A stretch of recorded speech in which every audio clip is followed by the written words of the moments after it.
I would like to introduce the first speaker. First speaker, Professor Brahmadeva Vidyalankar, is an eminent Sanskrit scholar. He is a professor in Gurukul Kangdi University, Haridwar. He has done a very big work. He has done an indexing of the entire Ramayana Padanukrama Kosh, and that is under publication. The book will be published very soon, and he has written many books, published some 28 research papers, guided some 16 students, PhD students, and 8 students are still doing PhD under him. He was the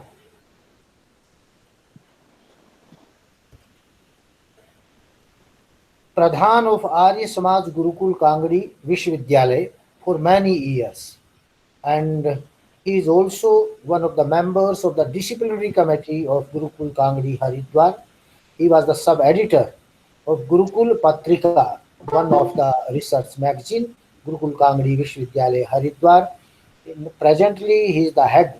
No, he was the head of the Sanskrit department from July 1, 2016 to 30th June 2019, and presently he is the faculty dean since March 16, 2020.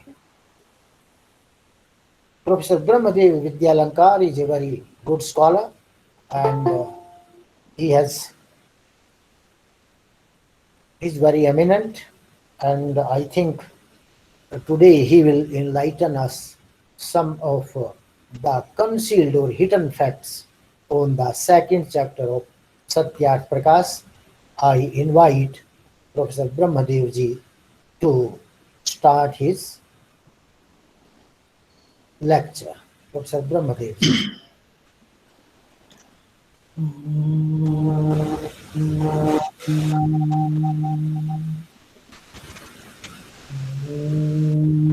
सहनावतु सहनौ भुनक्तु सह वीर्यं करवावहै तेजस्विनावधीतमस्तु मा विद्विषावहै। ॐ शान्तिः शान्तिः शान्तिः। ओम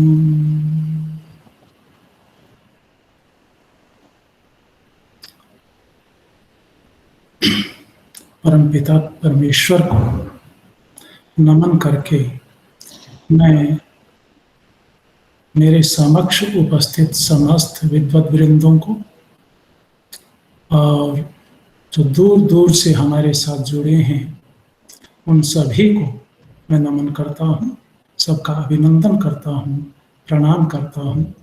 और प्रोफेसर डॉक्टर रवि प्रकाश जी आर्य जी ने यह एक गंगा प्रवाहित की है, और जिस दिन से आपने इस दायित्व को संभाला महर्षि दयानंद विश्वविद्यालय में, उसी दिन से आपने इस ज्ञान गंगा को प्रवाहित किया हुआ है। यह बहुत ही हमारे लिए आनंद का विषय है। अब आप सत्यार्थ प्रकाश को लेकर के यह कार्यशाला संपादित करवा रहे हैं, और मुझ जैसे एक सामान्य व्यक्ति को भी अपने साथ में जोड़ने का आपने मुझे निवेदन किया और मैं जुड़ा, तो इसके लिए भी मैं धन्यवाद करता हूँ। और जो यांत्रिक जो कुछ प्रक्रिया चल रही है, उस यांत्रिक प्रक्रिया के लिए भी जो भी गूगल के कर्मचारी हैं या अन्य जो कर्मचारी हैं जो हमारी बात को आप तक पहुंचा रहे हैं, उन सब को भी मेरा नमन है। परमेश्वर को प्रणाम है, प्रकृति माँ को प्रणाम है। और हम अब आज कल जिस प्रकार से द्वितीय समोल्लास पर ही चर्चा परिचर्चा हुई थी प्रोफेसर महावीर जी और संभवतः प्रशांत जी के माध्यम से, तो दोनों को हमने सुना था।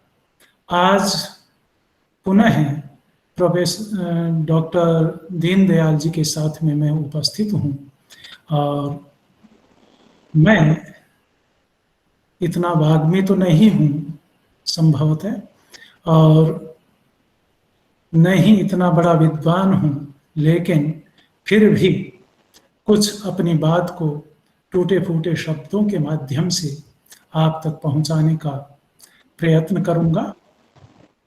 बंधुओं, स्वामी दयानंद के अनमोल ग्रंथ सत्यार्थ प्रकाश की आद्योपांत अध्ययन से लगता है कि उनके मस्तिष्क में ऐसे राष्ट्र की परिकल्पना थी जिसका प्रत्येक नागरिक, चाहे वह किसी भी कुल में पैदा हुआ हो, नर हो या नारी हो, उसे बिना भेदभाव के समस्त शिक्षा आदि उन्नति के साधन उपलब्ध हों।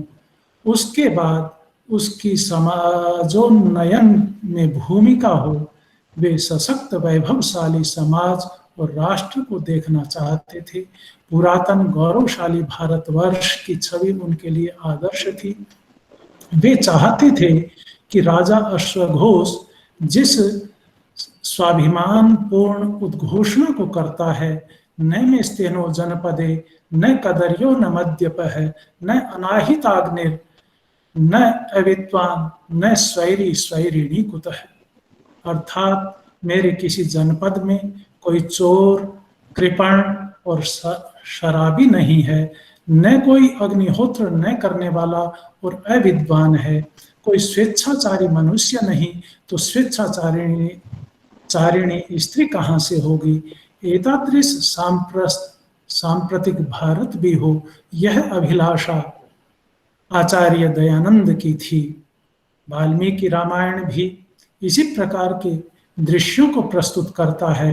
वहां पर अयोध्या का चित्रण करते हुए वाल्मीकि कहते हैं, तस्मिन् पुरवरे हृष्टा धर्मात्मानो बहुश्रुताः नरास्तुष्टाः धनैः स्वैः स्वैः अलुब्धाः सत्यवादिनः कामी वा न कदर्यो वा नृशंसः पुरुषः क्वचित् द्रष्टुं शक्यम अयोध्यायां न विद्वान् न नास्तिकः न अनाहिताग्निर् न यज्वा न क्षुद्रो वा न तस्करः कश्चित् आसीत् अयोध्यायां न च अवृत्तो न संकरः।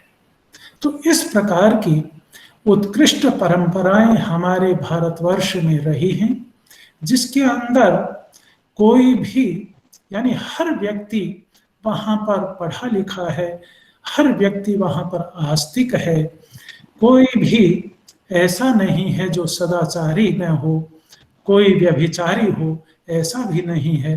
तो इस प्रकार की जो स्थिति हमें हमारे समाज में, पुरातन समाज में दिखाई देती है, उसी को मनुस्मृतिकार भी एतद्देश प्रसूतस्य सकाशादग्र जन्मनः स्वं स्वं चरित्रं शिक्षेरन् पृथिव्यां सर्वमानवाः के माध्यम से भी बतला रहे हैं कि हमारी यहाँ शिक्षा की उन्नति कितनी थी, कितना उत्कृष्ट परंपराएं हमारे यहाँ थी, किस प्रकार के नालंदा, तक्षशिला जैसे महाविद्यालय, विश्वविद्यालय थे।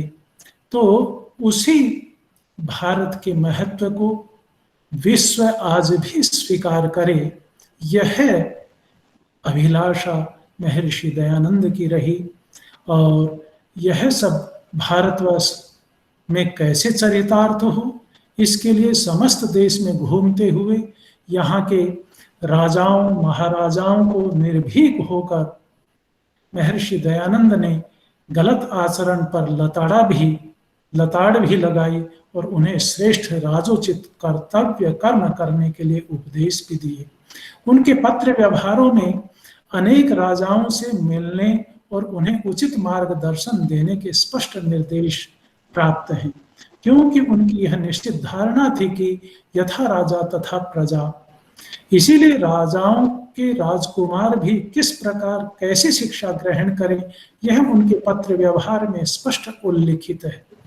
जोधपुर नरेश को एक पत्र में वे लिखते हैं, आप महाराज कुमार की शिक्षा के लिए किसी मुसलमान व ईसाई को मत रखिएगा, नहीं तो महाराज कुमार भी इनके दोष सीख लेंगे और आपकी सनातन राजनीति को न सीखेंगे न वेदोक्त धर्म की ओर उनकी निष्ठा होगी, क्योंकि बाल्यावस्था में जैसा उपदेश होता है वही दृढ़ हो जाता है, उसका छूटना दुर्घट है। स्वामी दयानंद जानते थे कि बालक शैशवावस्था में एक कुंभकार की मिट्टी के समान है, जिसे जैसे सांचे में ढाला जाएगा वह उसी स्वरूप में ढल जाएगा। ऐसा क्यों है? इसका उत्तर जानने के लिए हमें मानव की स्वाभाविक जो प्रवृत्ति है उसका विश्लेषण करना होगा। उस मानव की प्रवृत्ति को हम जाने प्रथम तावत, और उसके बाद में हम किंचित जो द्वितीय समुल्लास है वो भी इसी के साथ में हम उस पर चर्चा करेंगे। आजकल की जो स्थिति भारतवर्ष की है, वो जो महर्षि दयानंद ने जो जोधपुर नरेश को लिखा था उसको हम साक्षात देख रहे हैं कि हमारा भारतवर्ष जो है, हमारी अपनी संस्कृति से हमने जो कुछ अपने शास्त्रों में संजो करके रखा है उसको बिल्कुल विस्मृत कर दिया गया है। और वो क्यों हो गया, उसके पीछे भी कारण है, क्योंकि हम जब तक अपने बच्चों पर उस प्रकार का परिश्रम नहीं करेंगे, हमारे बच्चे अगर हमारे विद्यालयों में वो चीज पठन पाठन में नहीं होगी तो निश्चित रूप से समझिए कि जो कुछ हमारे पाश्चात्य विद्वान चाहते थे या मैकोले ने जिस चीज को चाहा वो ही चरितार्थ हुआ दिखाई देगा। आज भी वो ही चरितार्थ हो रहा है। हमें परिवर्तन करना है तो हमें अपने आप में परिवर्तन करना होगा। हमारी जो शिक्षा नीतियां हैं उनमें परिवर्तन करना होगा। हमें गुरुकुलीय शिक्षा व्यवस्थाओं का उस तरीके से परिमार्जन करके जो आधुनिकता लिए हुए भी हो और प्राचीनता को भी लिए हुए हो, जिस प्रकार से मैं स्वामी रामदेव जी के कार्यों को देख रहा हूँ। मैं हरिद्वार में हूँ और हरिद्वार में रहते हुए उनके द्वारा जो कार्य संपादित हो रहे हैं वैदिक गुरुकुलम के रूप में या आचार्य कुलम के रूप में, वो एक आदर्श रूप में हमारे सामने आ सकते हैं। उनको हमें देखना चाहिए। तो मैं चर्चा कर रहा था कि मानव की प्रवृत्ति किस प्रकार की है, और इस सृष्टि में विद्यमान स्थावर एवं जंगमात्मक प्राणी जगत में मानव ऐसा प्राणी है जो अपने वाक चातुर्य और बुद्धि वैभव से अन्य जीव जगत से अप्रतिम है, भिन्नता रखता है, गुण गरिमा से उत्कृष्ट है, परंतु ऐसा होते हुए भी अनुभव के आधार पर यह भी सच है कि संपूर्ण मानव जाति की शारीरिक संरचना एक ही प्रकार की होते हुए एक ही प्रकार से सभी जन्म ग्रहण करने पर भी इस मानव रूपी प्राणी को जैसा वातावरण, परिवेश या विचार प्राप्त होते हैं तदनुरूप ही उसका निर्माण होता है। इसलिए जिस विचारधारा में वह पला है, बड़ा हुआ है, उसी विचारधारा का वह होकर रह जाता है। जैसे हिंदू कुल में जन्मे व्यक्ति ने उन्हीं परंपराओं को प्रायः आत्मसात किया जो उस कुल में माता पिता के माध्यम से धरोहर के रूप में या जिस समाज के सानिध्य में वह रहा उसके द्वारा उसे प्राप्त हुई है। वह उन्हीं पूजा पाठ आदि, कर्मकांड और भक्षण आदि की परंपराओं को स्वीकार करने लगता है जो पारंपरिक परिवेश की ही देन है। इसलिए यह कहा जा सकता है कि जितना भी कर्म कांड है, जितना भी पूजा पाठ है, चाहे वह मुस्लिम धर्म में है, ईसाई में है, सिख जैन बौद्ध में है या अन्य संप्रदाय हैं, ये सारे के सारे जो पारंपरिक परिवेश है उसी के कारण से निश्रित हुए हैं। इसलिए यह निसंदेह कहा जा सकता है कि हिंदू आदि संप्रदायों के पहचान के लिए बनाए गए चिन्ह, चोटी, यज्ञोपवीत, टोपी, दाढ़ी, पगड़ी आदि सभी मानव के परिवेश से प्राप्त हैं और स्थूल शरीर से जुड़े हुए हैं। आत्मा अर्थात चैतन्य का उनसे कुछ लेना देना नहीं। पुनर्जन्म के सिद्धांत को मानने पर तो आत्मा के आधार पर संप्रदायों की विसंगतियां कोई महत्व नहीं रखती। केवल कुंठा से प्राप्त हुए पाप या पुण्य आत्मा के साथ स्थानांतरित होते रहते हैं, जिन्हें किसी भी संप्रदाय में जन्म लेने पर भी पूर्व जन्मकृत शुभाशुभ कर्मों को सुख दुख के रूप में भोगना पड़ता ही है। जैसा कि पुराणों में कहा है, अवश्यमेव भोक्तव्यम कृतम कर्म शुभाशुभम। यह कहना चाहिए कि मानवीय गुण की सर्वत्र महत्व रखते हैं, अतः प्राणियों में उत्कृष्ट मानव चोले को धारण करने पर भी इसमें मानवीय गुणों के सन्निवेश के लिए पहली आवश्यकता है उपलब्ध परिवेश की सुदृढ़ उत्कृष्ट स्थिति। तो हमारे समाज में वो स्थिति समाप्त हो गई है। हमारा जो गुरुकुलीय परिवेश होता था, जैसे गुरुकुल कांगड़ी विश्वविद्यालय की मैं बात करूं तो प्राचीन समय में जो परिवेश था वो कितना उत्कृष्ट था, किस प्रकार के विद्वान यहाँ से निकले और दिग दिगंतों में अपनी यश पताकों को उन्होंने फहराया।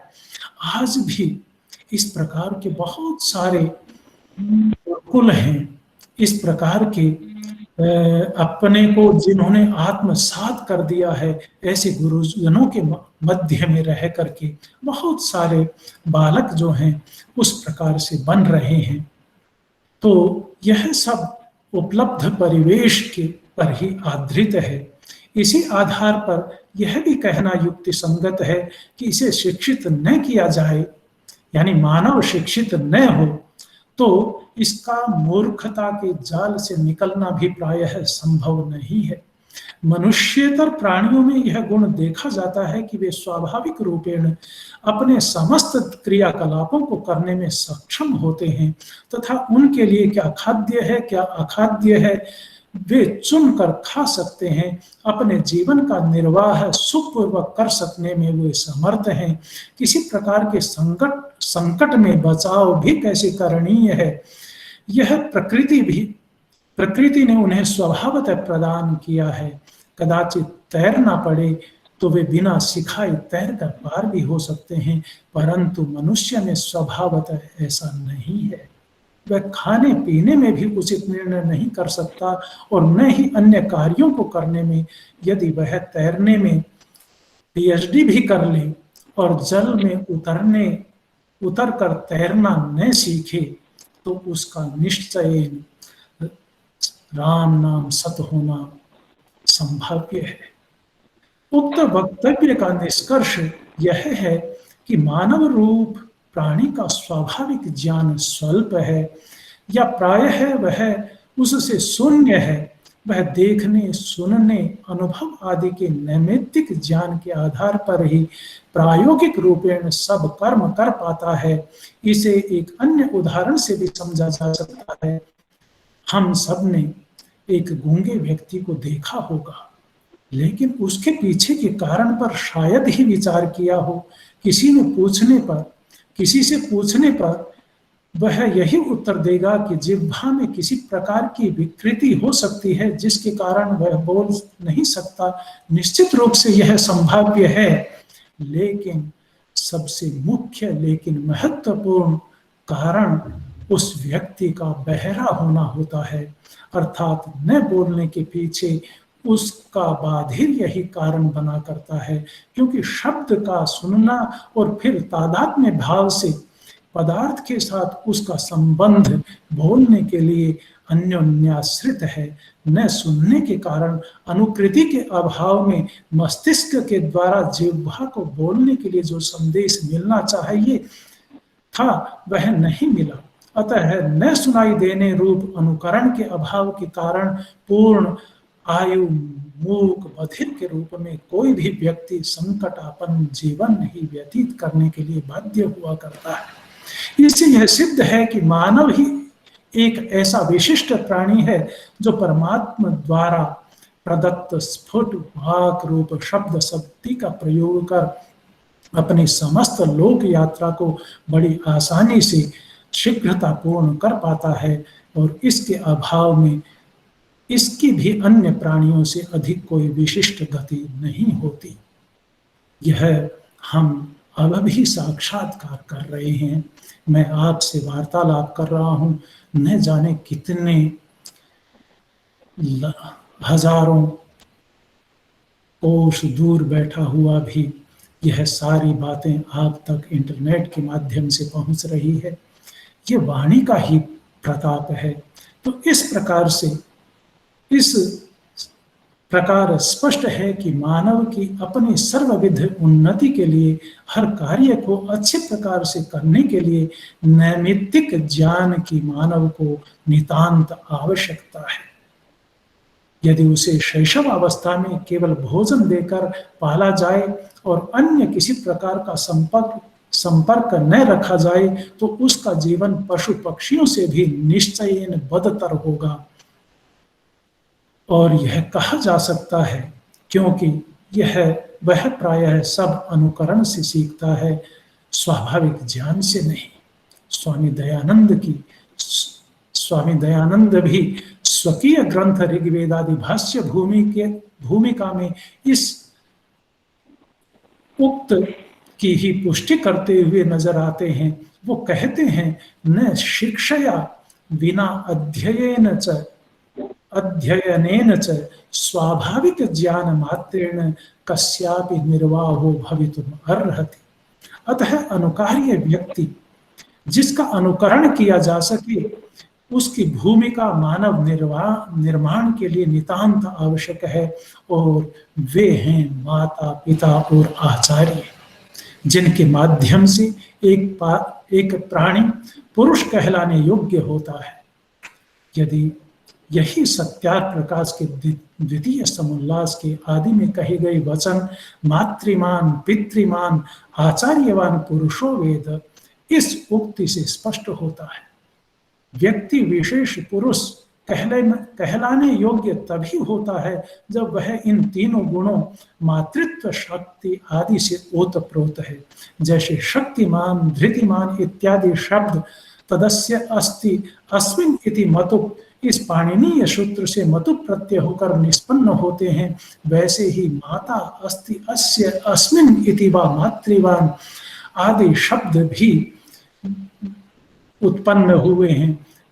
तो इस रूप में वह पुरुष वह इसके पास है, यानी माता उसके पास है या माता इसमें है, इस प्रकार के मुख्यार्थों से निष्पन्न हुआ है। अतः ये तीनों मानव कहे जाने वाले प्राणी को जैसे मिलेंगे वैसा ही व्यक्ति व समाज बनता चला जाएगा। श्रीमद् भगवत गीता में भगवान श्री कृष्ण की उक्ति है, यद यद आचरति श्रेष्ठ है तदेवीतरो जनः स यद प्रमाणम कुरुते तदनुवर्तते। उक्त वक्तव्य का ही संपोषण करती है, अर्थात श्रेष्ठ वृद्ध बड़ा व्यक्ति जैसा आचरण करता है वैसा ही आचरण समाज में अन्य व्यक्ति किया करते हैं। वह जिसको प्राणमान के रूप में समुन्यस्त करता है सामान्य जन तद्वत अनुवर्तन करते हैं। अतः कहा जा सकता है कि मानव बनाने का प्रथम दायित्व पति पत्नी के रूप में गृहस्थ धर्म वर्ण करने वाले नर नारी के पास है। इसलिए इन दोनों का पुरुष निर्माण के लिए अप्रतिम गुणों से संपन्न व्यक्तित्व का धनी होना भी आवश्यक रूपेण आचार्य दयानंद को अभिप्रेत है। स्वामी दयानंद ने संपूर्ण देश में अपने परिभ्रमण काल में यहाँ की इस देश की दयनीय स्थिति को और स्त्री शूद्रौ नाधीयताम जैसे अपलापों ने इस देश को शिखर से कितने गर्त में पहुंचा दिया था, इस राष्ट्र की कितनी हानि की थी, कितने अंधविश्वासों में धकेला था, पराधीनता के कुचक्र में डाला था, इस बात को भी अच्छे से जाना था।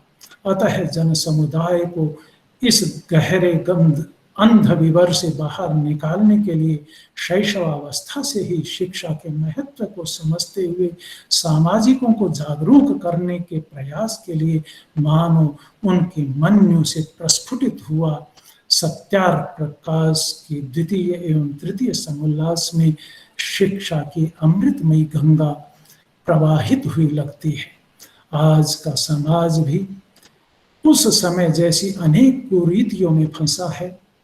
हम सब अनुभव करते हैं कि भारतीय जनमानस में मानवोचित गुणधर्म प्राय नहीं के बराबर हैं, यथा राष्ट्रभाव नहीं है, कर्तव्य परायणता नहीं है, नैतिकता नहीं है, स्वार्थ की पराकाष्ठा है, माता पिता के प्रति अनुरक्ति नहीं है, उनके प्रति दायित्व नहीं है, यम नियम सहनशीलता कृतज्ञता आदि गुण न जाने कहाँ गमन कर गए हैं। ऐसे में द्वितीय समुल्लास की शिक्षाओं के अनुकूल आचरण मानव मात्र के लिए आदर्श प्रस्तुत कर सकता है। गृहस्थ धर्म में प्रवेश के लिए स्त्री पुरुष के और पुरुष स्त्री के कुल धर्म की समीक्षा कर समान गुण धर्म शिक्षा दीक्षा को भी देखने के पश्चात विवाह का विधान सत्यार्थ प्रकाश के चतुर्थ समुल्लास और संस्कार विधि आदि ग्रंथों में अनेकत्र किया गया है। ऐसे कुलों का मेल आदर्श स्थिति का संवाहक कहा जा सकता है। आजकल प्रायः नितांत लौकिक दृष्टि से नौकरी पेशा कृषि आदि का क्षेत्र देखकर विवाह किया जाता है। यदि आत्मस्थिति का आकलन भी किसी शुद्ध पुरुष या आचार्य आदि जिनके नेतृत्व में बच्चे का बचपन व्यतीत हुआ है के माध्यम से उसकी सहायता से हो सके और उनके बताए के अनुसार विवाह के लिए कदम बढ़ाया जाए तो नव विवाहित युगल एक अच्छे गृहस्थी सिद्ध हो सकते हैं। इस प्रकार का दायित्व आर्य समाज ने मेरे विचार से नहीं समझा और अपने जो गुरुकुल थे उन गुरुकुलों में इस प्रकार का संपर्क न करके वहाँ के आचार्यों के माध्यम से जो बच्चे निकले थे उन बच्चों को विवाह के लिए सामने लेकर के आते और उनके माध्यम से जो सृष्टि होती तो निश्चित रूप से वह एक दिशा देने वाली होती, इस समाज को, इस देश को, इस राष्ट्र को ही नहीं वरन समस्त इस भूमंडल को। तो इस प्रकार का यहाँ पर किया जा सकता था, लेकिन आर्य समाज ने इस चीज को नहीं समझा और नहीं समझा तो उसका परिणाम आज हम देख रहे हैं। हम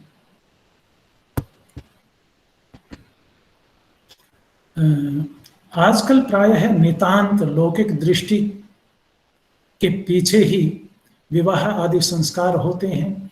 मैंने बतलाया कि आत्मस्थिति का आकलन भी नहीं होता। आत्मस्थिति का आकलन हो और उसके माध्यम से बच्चों का विवाह संस्कार हो, वो समान गुण धर्म से युक्त हों और उसके बाद में अपने नए जीवन को अगर वो चलाएं, आगे बढ़ें, कदम बढ़ाएं, तो उस स्थिति में वो नवयुगल अच्छे गृहस्थी सिद्ध हो सकते हैं।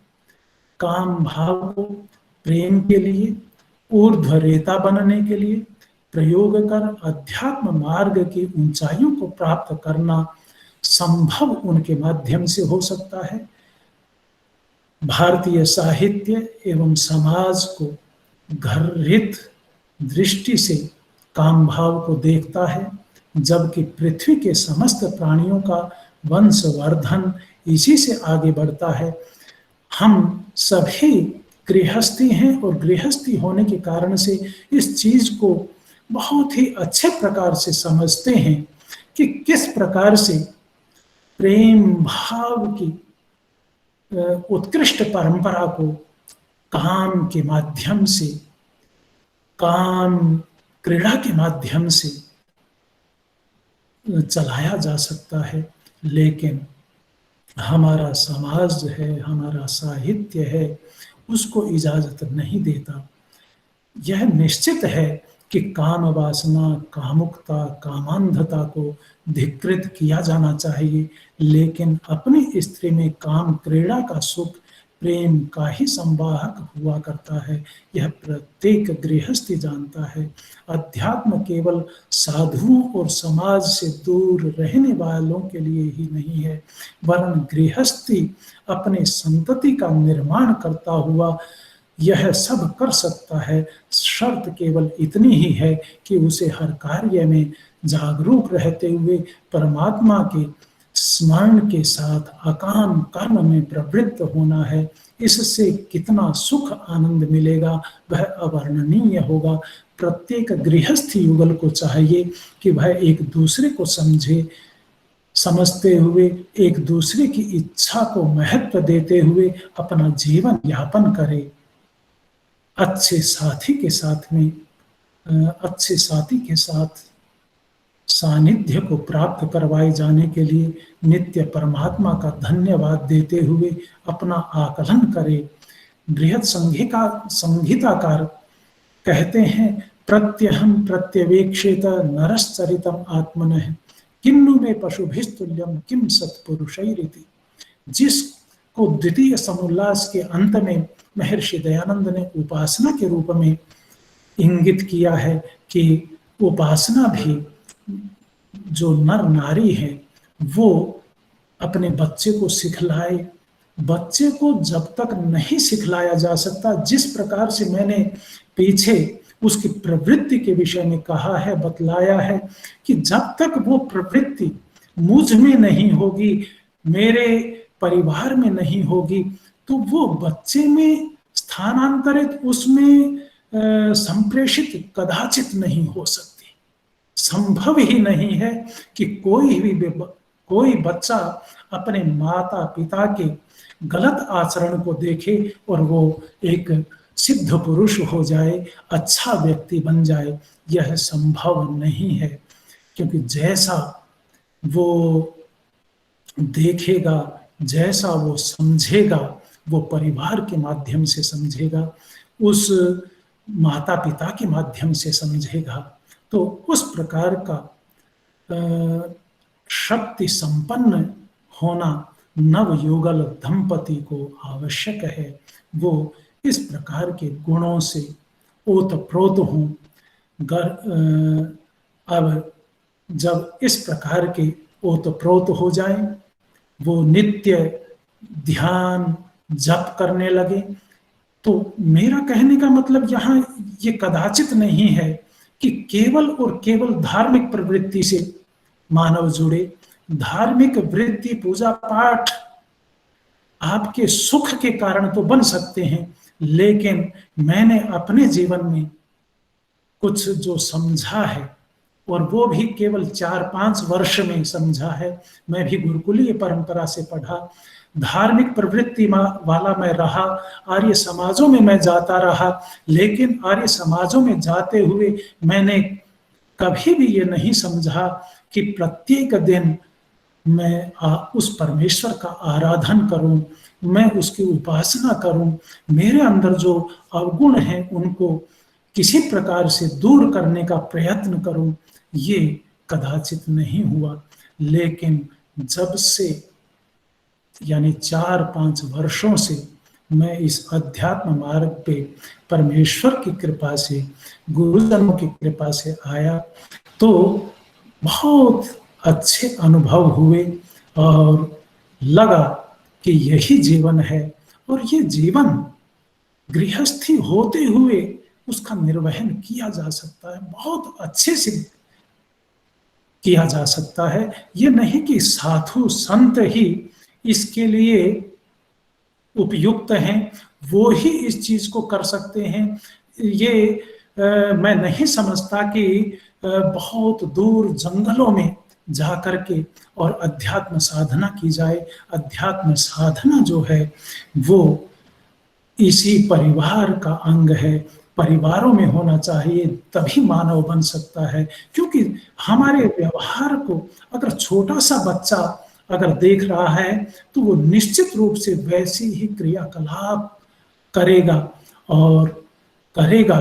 तो यही मेरा कहने का तात्पर्य है कि माता पिता जो बनना चाहते हैं, वंशवर्धन की इच्छा करते हैं, तो जैसे कृषि कार्यों के लिए खेत को पवित्र किया जाता है, वैसे ही आंतरिक विचारों के द्वारा भोजन आदि के शुद्ध आहार से शरीर शुद्ध किए जाएं, तथा गर्भाधान की प्रक्रिया का निर्वहन परमात्मा से अच्छी आत्मा की प्राप्ति की इच्छा के साथ श्रेयस्कर हुआ करता है।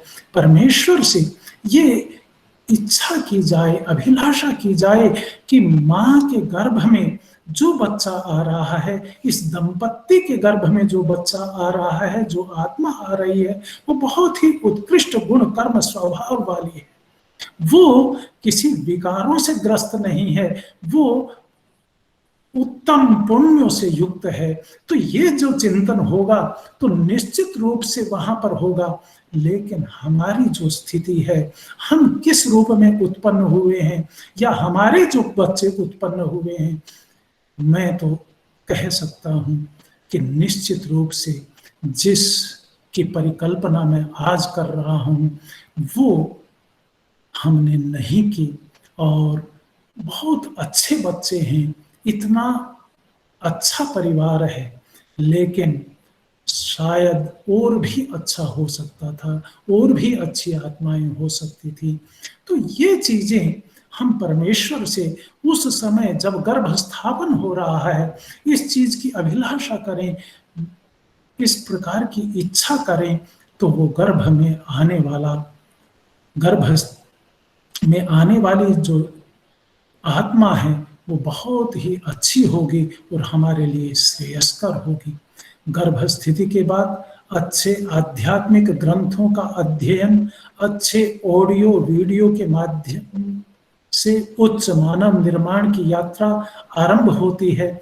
ऑडियो वीडियो आज के जमाने में, इस इंटरनेट के युग में इतने अधिक भरे पड़े हैं, इतने मैं देखता हूँ कि बहुत सारी बहनें हैं, बहुत सारे ओशो जैसे विद्वानों के इतने अधिक ऑडियो हैं जिसको हम संभोग से समाधि तक उस नाम मात्र से ही बिदकते थे। लेकिन वो ही ग्रंथ अगर पढ़ा जाए और ओशो को सुना जाए तो वास्तव में वो कितना उच्च प्रकार का आध्यात्मिक था। हमें उस उदारता के साथ में दयानंद को भी पढ़ना चाहिए और दयानंद के साथ में अन्य जितने भी महापुरुष हैं, जितने भी आध्यात्मिक ग्रंथ हैं, उनको देखना चाहिए। उनको अगर हम देखें, उनका अध्ययन करें, उपनिषदों का अध्ययन करें,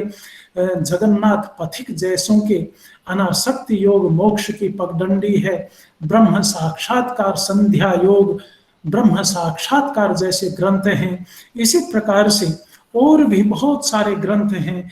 ध्यान योग प्रकाश है योगीराज स्वामी लक्ष्मणानंद जी का। तो इस प्रकार के अनेक ग्रंथ हैं आज, और जिन्होंने योग साधनाएं की हैं वो हमारे समक्ष हैं। तो उस प्रकार के ग्रंथों का अध्ययन करते हुए मैं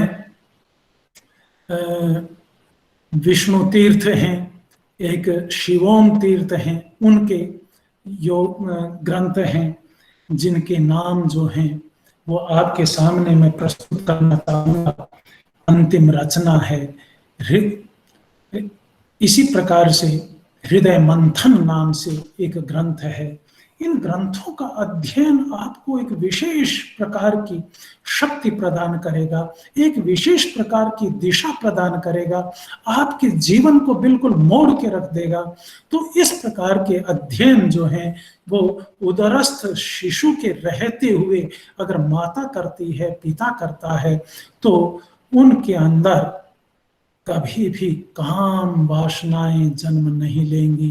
क्रोध, लोभ, मोह, भय, ईर्ष्या, द्वेष जैसे विकार उनसे दूर रहेंगे और उदरस्थ शिशु भविष्य का आदर्श मानव बनने में निश्चयेन तैयार होगा, यह मैं कह सकता हूँ।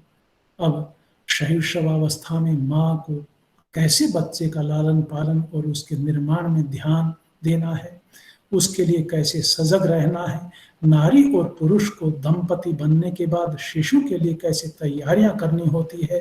पहले अपने जिन जिन गुणों को अपने आने वाली संतति में देखना चाहते हैं उनको अपने अंदर भी उनको हमें उंडेलना है, अपने अंदर भी लाना है, ये उनको निश्चय करके और जैसा मैंने बतलाया उस प्रकार के ग्रंथों का अध्ययन करते हुए वो आगे बढ़ेंगे। तो 5 वर्ष तक माता उसको उपदेश देगी, बच्चे को उपदेश देगी, वर्णों का भी उपदेश देगी और वर्णों का उपदेश देते हुए यदि वह सही तरीके से, जैसे कि आजकल मैं देख रहा हूँ हमारे समाज में वर्णों की जिस चीज को आचार्य दयानंद कहते हैं कि जैसे ही बच्चा बोलने लगे उसको वर्णों के विषय में पूर्ण ज्ञान करवाया जाए। और वर्णों का ज्ञान जो है वो अगर माता जानती नहीं है तो निश्चित रूप से नहीं करवा सकती। तो यह भी माँ के द्वारा पहले ही वर्णोच्चारण शिक्षा आदि ग्रंथों का अध्ययन कर लेना चाहिए और वहाँ पर फिर स्थान है, प्रयत्न है, करण है, इन सब का अच्छे प्रकार से बच्चा जैसे ही बोलने लगे उसके साथ ही उसको उसका अध्ययन करवाया जाए, उसको विभिन्न ग्रंथों की पंक्तियां याद करवाने के लिए स्वामी दयानंद कहते हैं, उसकी जो बुद्धि का वैशारध्य है उस बच्चे की जो 2 साल का है, 3 साल का है, वही बच्चा आप अगर मेहनत करें, थोड़ा सा ध्यान दें तो उसकी बुद्धि इतनी परिपक्व हो जाएगी, इतनी तीक्ष्ण हो जाएगी तो वो अष्टाध्यायी जैसे ग्रंथ को 3 वर्ष की उम्र में ही कंठस्थ कर लेगा।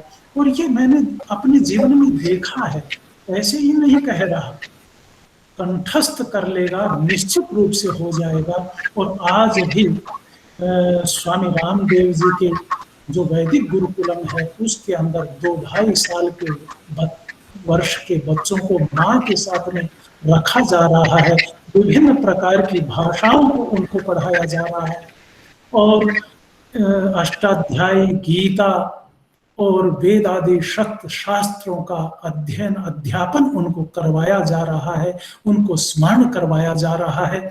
हम देखते हैं कि दाक्षिणात्य प्रांतों में ऋग्वेद जैसे बृहत्काय ग्रंथ का 7-8 वर्ष की उम्र तक होते होते बच्चा उसको कंठस्थ कर लेता है। तो ये कंठस्थ करना किस आधार पर हो रहा है? यह कंठस्थ करना माँ पिता के और गुरुजन के आधार पर हो रहा है। केवल वो उसको सुन रहा है और सुनते सुनते वो उसके अंदर बिल्कुल उंडेल दिया जाता है, ये समझिए। और उसके अंदर मैं पिछले दिनों कोझिकोड गया था, तो कोझिकोड जाने पर मैंने देखा था कि हर बच्चे को वहां पर अनेक भाषाएं आ रही हैं, उनको इस प्रकार के ग्रंथ याद हैं, स्मरण हैं। और उसके बाद में वो 9-10 वर्ष की उम्र में कोई अन्य प्रकार के जो CBSE या अन्य प्रकार के जो स्कूल हैं उनके माध्यम से शिक्षाएं प्राप्त कर रहे हैं। तो इस प्रकार का सारा कुछ का सारा किया जा सकता है। और ये सारा का सारा करते हुए अगर हम अपने जीवन में इस चीज को लेकर के आए तो निश्चित रूप से बहुत कुछ किया जा सकता है। और बच्चों के मार्ग निर्देशन के लिए इस प्रकार का किया जाना चाहिए। उनको अच्छे प्रकार से, मेरा ही ग्रंथ है ध्वनि विज्ञान पे, उसके माध्यम से आप आर्य मंतव्य पर है, मेरा नाम भी डालेंगे ब्रह्मदेव विद्यालंकार, या वर्ण ध्वनि विज्ञान के नाम से डालेंगे तो पूरा का पूरा वो आपके सामने पीडीएफ के रूप में उपस्थित हो जाएगा। तो उसके माध्यम से भी आप पढ़ सकते हैं और अपने बच्चों का भी उसके माध्यम से, क्योंकि हिंदी के बच्चों के लिए वो लिखा गया है, वहाँ के अन्य लोगों के लिए लिखा गया है, तो उसके माध्यम से भी हम इन चीज़ों को समझें।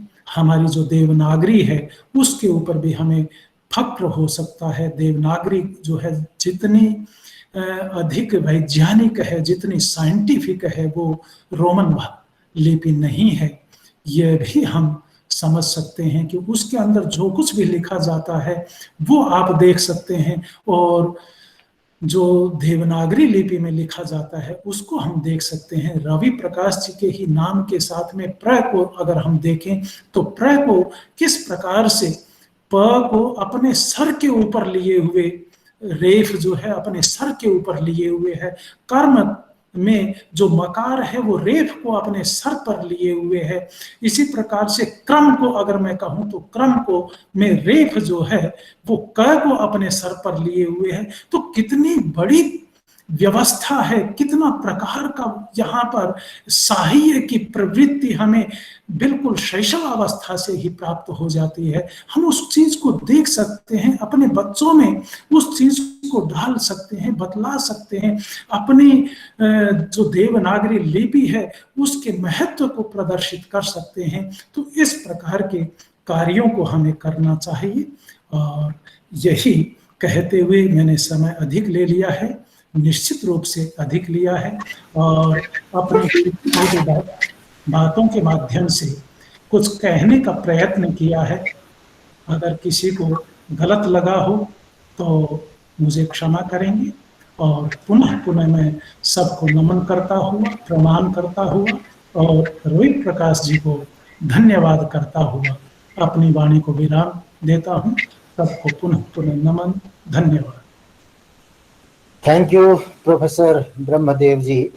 It was very lengthy and enlightening lecture. And I just want to let you know some salient features in English, because I will be very brief because our next session is going to be very short. So first of all, he tried to emphasize that this Indian nation was the nation of knowledge, where knowledge, education was spreading like anything. Even the foreigners, they used to come here if they want to learn anything from this country. This country was the guru of the whole world. It was the teacher of the whole world. And this world, this statement has been verified by Manu himself. He's a shloka, a very famous shloka. Etad desa prasutasya sakashad agra janmanaha swam swam charitram shiksheran prithivyam sarva manavaha. The people in this country, they were born first. And from these ancestors, the rest of the people from world, they learned the education of charitra, the character, the human moral values they received from this country. The rest of the people in the whole world, they were living a life of animals. They were not aware how to wear clothes, and they were not even aware what the clothes are. So they lived a naked life into the forest. And whenever the civilization started from this country. It was the source of civilization, and everybody in the whole world, it was civilized by the people, by the seers of this country.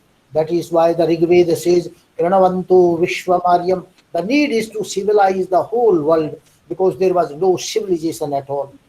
Then, because this chapter deals with the upbringing of the students, he tries to tell that the there are evidence that this country was very advanced so far as the education system was concerned.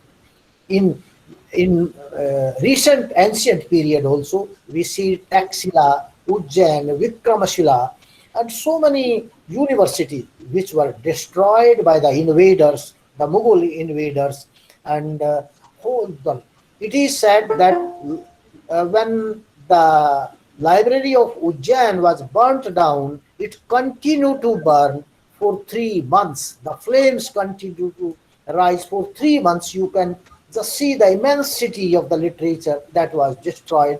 Now, whatever is surviving with us, it's a very little of that.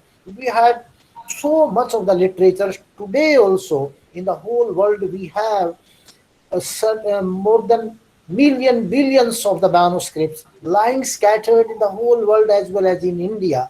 So this country was the country of education. And again he says, because the curriculum, the education is the maker of the child. Whatever type of education you give to a child, that is going to shape that child, whether you want to make him just earning machine, money making machine, or you want to make him a brilliant child or a spiritual child or a divine child. That depends upon its upbringing and the sanskaras you are giving him in the very beginning. So he also emphasized upon the sanskaras. Whatever the parents do, the parents, they should present an ideal to their children. Whatever they do, that the children, they will imitate, and they are going to react the same way in their whole life.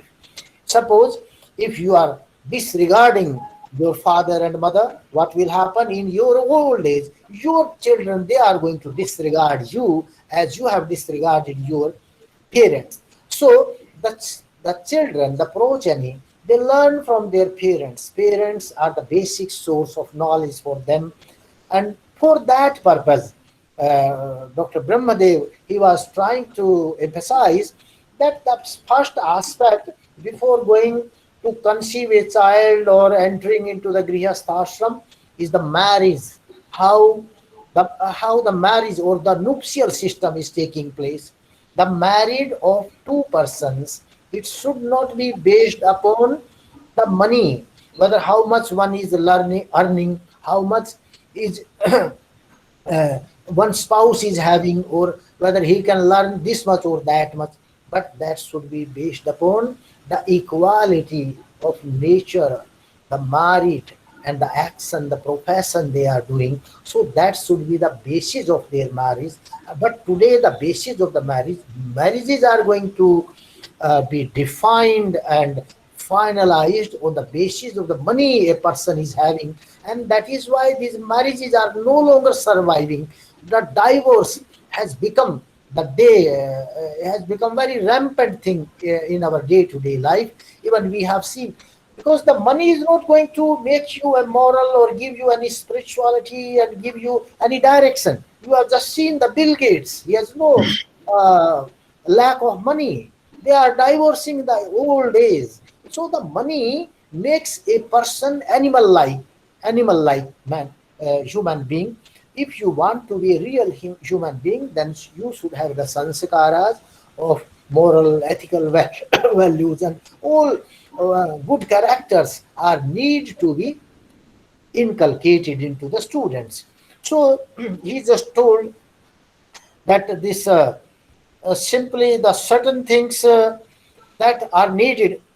He also pointed out towards R. S. Maj also, that R. S. Maj has now forgotten its responsibility of social reform, social awareness, social awakening, and R. S. Maj is now sleeping. But the R. S. Maj should come forward and they should set in motion the same agenda of social awakening. Then only this the people of this country can treat the right path. And the dampati, the word dampati is very beautiful word in Sanskrit, which tells you the wife and husband. Why they are known as a dampati? Dam means sacrifice. Husband is sacrificing his interest for his wife. Wife is sacrificing her interest for his husband, and both husband and wife are sacrificing their personal interest for the upbringing of their children. That is why they are known as Dampati, husband and wife. So it's a very big elaboration. I don't want to go into the details of it, and I uh, thank Professor Brahmadevji for his illuminating talk.